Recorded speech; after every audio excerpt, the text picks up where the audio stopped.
Friends, welcome to Ravi's trading desk. आज हम बात करेंगे एक और स्टॉक के बारे में जो कि लॉन्ग टर्म ब्रेकआउट दे रहा है। एक्चुअली इस स्टॉक ने लॉन्ग टर्म ब्रेकआउट दे दिया है और वो स्टॉक है Patanjali foods limited. Patanjali foods जो है एक इंटरेस्टिंग प्राइस पैटर्न बनाते हुए, जैसे हम देख सकते हैं, फिलहाल मैं वीकली चार्ट पे हूँ। Let us go to monthly chart. Monthly chart initially जब स्टॉक ने एंट्री की थी मार्केट में, तब से ये month on month up trend में रहा। उसके बाद एक लॉन्ग टर्म कंसोलिडेशन फेज में रहा है ये, और एक पॉजिटिव अप मूव में ही हमेशा रहा है ये स्टॉक। तो यहाँ पर स्ट्रॉन्ग हैंड्स बायर्स के रहे हैं हमेशा, वीक हैंड्स जो सेलर्स के हैं वो उतने एक्टिव नहीं रहे। मंथली टाइम फ्रेम पे इसे एनालाइज करें तो एक ट्रेंड लाइन हम यहाँ पर प्लॉट कर सकते हैं। This is a trend line जो कि अप मूव यहाँ पर डिनोट कर रही है। और यहाँ पे हम अगर मंथली टाइम फ्रेम पे एक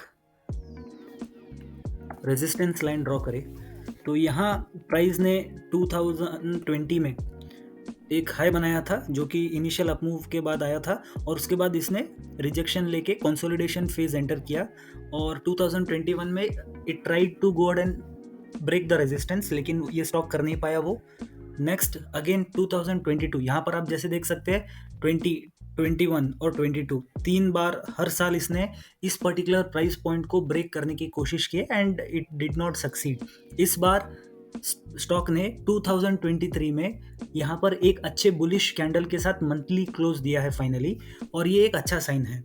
अब अगर हम वीकली कैंडल पे इसे ऑब्जर्व करें तो वीकली कैंडल पे हमें यहाँ पर दिख रहा है कि जो इनिशियल 2020 का हाई था वो यहाँ कहीं पे था, विच वॉज अराउंड 1522, और स्टॉक को एक बुलिशनेस दिखाने के लिए और बुलिश मोमेंटम कंटिन्यू करने के लिए इस पर्टिकुलर प्राइस पॉइंट के ऊपर क्लोज करना था, जो कि इसने कर दिया है।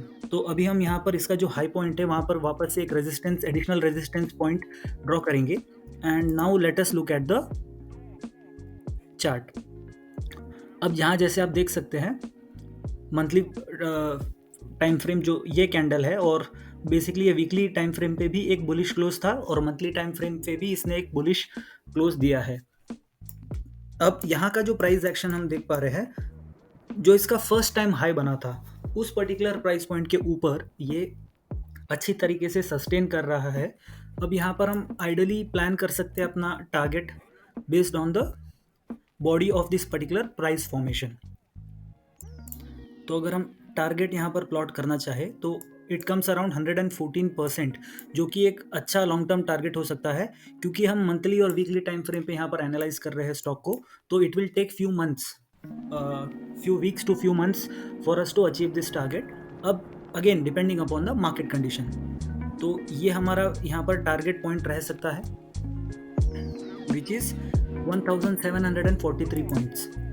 अब हम अगर इसे risk reward ratio wise plan करें तो let me just plot the long position chart, sorry indicator. यहाँ पे अगर हम जो इसका रिसेंट स्विंग है on a weekly time frame उसे अगर टारगेट लेके स्टॉप लॉस लेके चले तो हम यहाँ पर इजीली जो हमने इनिशियल लाइन टारगेट की प्लॉट की है तो it comes around 6.5 times the risk reward. Risk reward यहाँ पर 1:6.5 का आ रहा है, जो कि एक बहुत ही अच्छा टारगेट है, लेकिन इसके लिए हमें लॉन्ग टर्म मार्केट में इन्वेस्टेड रहना पड़ेगा। इट्स अ लॉन्ग टर्म बेट जो हम पतंजलि फूड्स में लेंगे। तो आइडियली अगर मार्केट कंडीशंस अच्छे होते हैं तो ये बुलिश मोमेंटम हमें वेरी क्विकली मिल सकता है within a few months, लेकिन अगर मार्केट्स डाइसी हो तो it can take longer as well. It all depends आप कितना मार्केट में अपने इन्वेस्टमेंट को होल्ड करके रख सकते हो, कितना आप इन्वेस्टेड रह सकते हो। आई वुड सजेस्ट आप अपनी तरफ से अपना एनालिसिस भी एक बार करें और अकॉर्डिंगली आप इस ट्रेड में एंटर करें, और फॉर श्योर अपना रिस्क रिवॉर्ड रेशियो आप प्लान करें, अपने पोजीशन साइजिंग अपनी प्लान करें, जो भी आपका ओवरऑल कैपिटल है उसका एक साइजेबल पोर्शन ही यहाँ पर इन्वेस्ट करें, so that you can go and take opportunity from this particular stock. तो ये था मेरा आज का analysis. If you like my analysis please like and share it with your friends, and please do subscribe to my channel. Thank you.